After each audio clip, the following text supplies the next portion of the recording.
तुम्हाला सगळ्यांना आषाढी एकादशीच्या खूप खूप शुभेच्छा। आजचा दिवस खूप महत्त्वाचा आहे आणि आजच्या अशा शुभ दिवसाचा आपल्याला खूप फायदा करून घेता येतो। आजच्या शुभ दिवशी तुम्हाला संध्याकाळी एके ठिकाणी दिवा लावायचा आहे। आपण प्रत्येक शुभ दिवशी दिवा लावलाच पाहिजे, कारण दिव्यामुळे प्रकाश येतो, आपल्या आयुष्यातला अंधार जातो, म्हणजे अडीअडचणी दुःख संकट हे जातात आणि घरामध्ये भरभरून सुख येत असतं। तर आज आषाढी एकादशीच्या दिवशी तुम्हाला संध्याकाळी फक्त एक दिवा एके ठिकाणी लावायचा आहे, ज्यामुळे तुमच्या घरातली गरिबी, दारिद्र्य, इडापिडा ह्या गोष्टी ज्या आहेत त्या नावाला सुद्धा राहणार नाही। तर एकादशीच्या दिवशी बघा, करण्यासाठी हा अतिशय अचूक उपाय आहे। हा उपाय जर तुम्ही केला आजच्या संध्याकाळी तर तुम्हाला त्याचा नक्कीच फायदा होईल। आणि संध्याकाळपासून रात्रीपर्यंत हा उपाय तुम्ही केला तरी पण चालेल।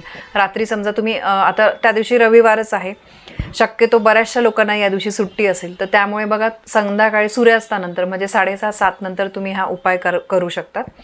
फार पण अगदी 11 आणि 12 वाजता करू नका, ठीक आहे। तर बघा, उपाय करताना सगळ्यात पहिले मी तुम्हाला सांगते की हातपाय आपल्याला स्वच्छ धुवून घ्यायचे, ठीक आहे।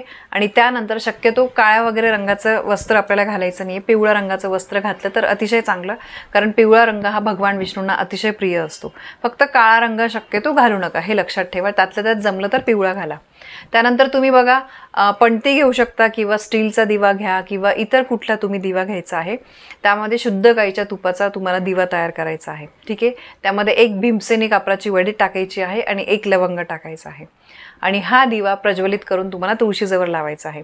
तुळशी मातेला नमस्कार करायचा आहे आणि त्यानंतर ओम नमो भगवते वासुदेवाय नमः, ओम नमो भगवते वासुदेवाय नमः या मंत्राचा तुम्हाला 11 वेळेस जप करायचा आहे। आणि तुळशी तुमचं छान रुंदावर असेल सेपरेट, तर तुळशी मातेला तुम्हाला नमस्कार करायचा आहे। सकाळची पूजा तुळशीची तर मी तुम्हाला सांगितलीच आहे। तुळशी मातेला हळद कुंकू अक्षता अर्पण करून दिवा अगरबत्तीने ओवाळायचा आहे, नैवेद्य दाखवायचा आहे। संध्याकाळी आपण तुळशीला स्पर्श करायचा नाही आहे।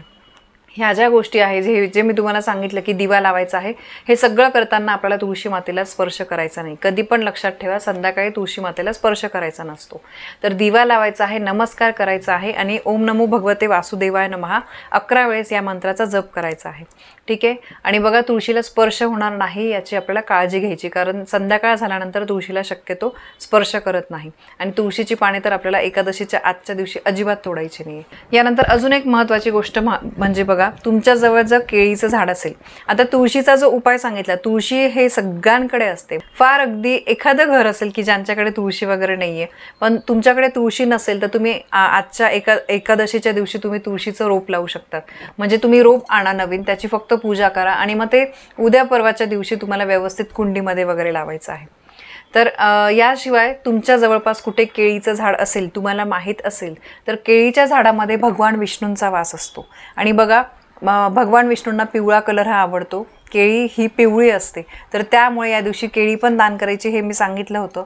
तर केळीचं झाड जर जवळपास असेल तर तुम्हाला केळीच्या झाडाजवळ सुद्धा असा शुद्ध गाईच्या तुपाचा दिवा लावायचा आहे। त्यामध्ये कापूर वगैरे नाही, पण फक्त तुम्हाला गाईच्या तुपाचा दिवा लावायचा आहे।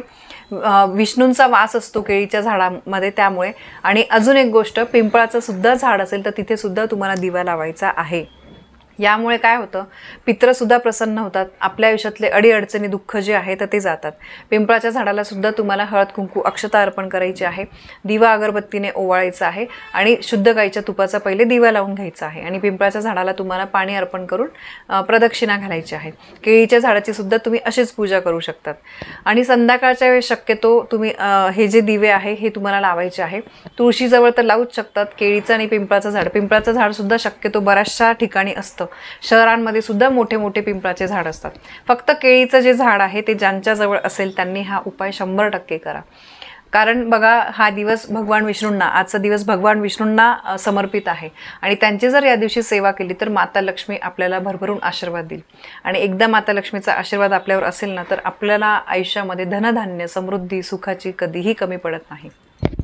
म्हणून न चुकता तुम्ही हा उपाय करा, सांगितलेले उपाय करा। आणि बघा, शुभ दिवशी तुम्ही मुख्य दरवाजाच्या बाहेर सुद्धा दिवा लावा। आपण बघा, दिवाळीला सगळीकडे पणत्या लावत असतो, पण कोणताही शुभ दिवस असेल, कोणताही छोटा मोठा सण असेल तर घराबाहेर दिवा लावण्याची सवय लावून घ्या। मुख्य दरवाजाच्या बाहेर सुद्धा तुम्ही दिवा, म्हणजे तो पणती तुम्ही लावू शकतात, तेलाची किंवा तुपाचा दिवा लावू शकतात, पण दिवा लावला गेला पाहिजे। तर आजच्या दिवशी तुम्ही बघा, संध्याकाळी सांगितल्याप्रमाणे तुळशीची पूजा करा, तुळशीला दिवा लावा, त्यानंतर केळीच्या झाडाजवळ आणि पिंपळाच्या झाडाजवळ सांगितल्याप्रमाणे दिवा लावा आणि मुख्य दरवाजाच्या बाहेर सुद्धा तुम्हाला दिवा लावायचा आहे। तर हा दिवा लावल्यामुळे आपल्या आयुष्यातला अंधार जो आहे तो दूर होतो, सकारात्मकता निर्माण होते आणि मग आपल्या आयुष्यातल्या वाईट गोष्टी ज्या आहेत त्या निघून जायला मदत होते. आणि माणसाला तेच पाहिजे असतं. कोण म्हणतं की देवा मला दुःख दे, अडचणी दे?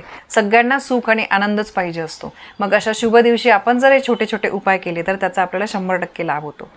तर बघा, सांगितल्याप्रमाणे तुम्ही दिवा लावाल अशी मी अपेक्षा करते. ही माहिती तुम्हाला पटली असेल तर व्हिडिओला लाईक करा, शेअर करा. आपल्या चॅनलवर नवीन असाल तर सबस्क्राईब नक्की करा. धन्यवाद. श्री स्वामी समर्थ.